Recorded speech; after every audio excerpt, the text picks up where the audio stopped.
Hello, good people, and welcome to Finance Skills Hub. Here we learn, we connect, and we grow.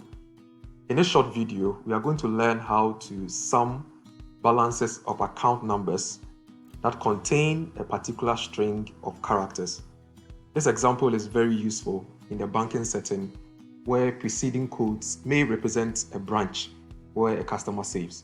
So join me in Excel and let's go through this together in 5 minutes.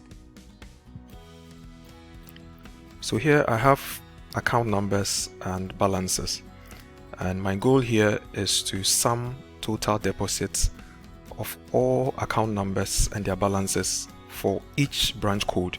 So the branch code are the first 3 characters. Okay, so 201 and so on are the branch codes. To do this, we are going to use filter.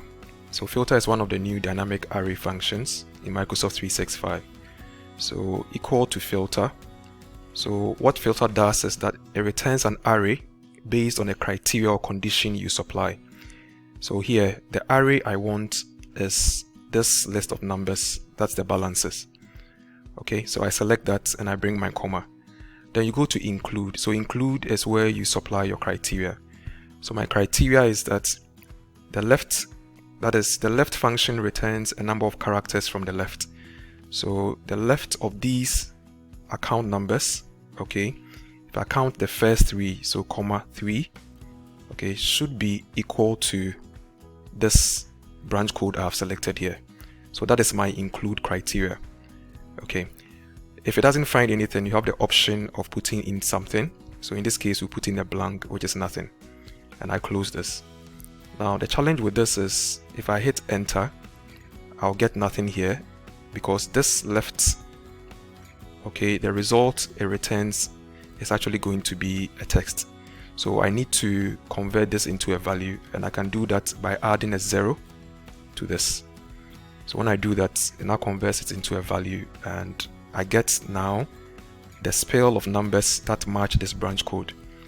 So I'm not done. The final thing I'm supposed to do here is sum these numbers. So I'll just put a sum around this, and then I'll close this.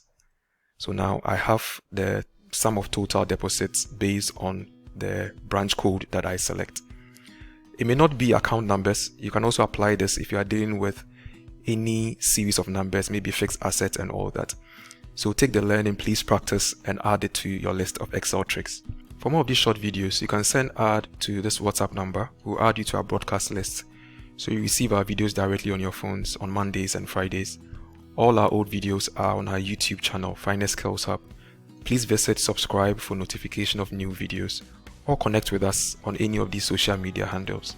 Thank you so much for watching.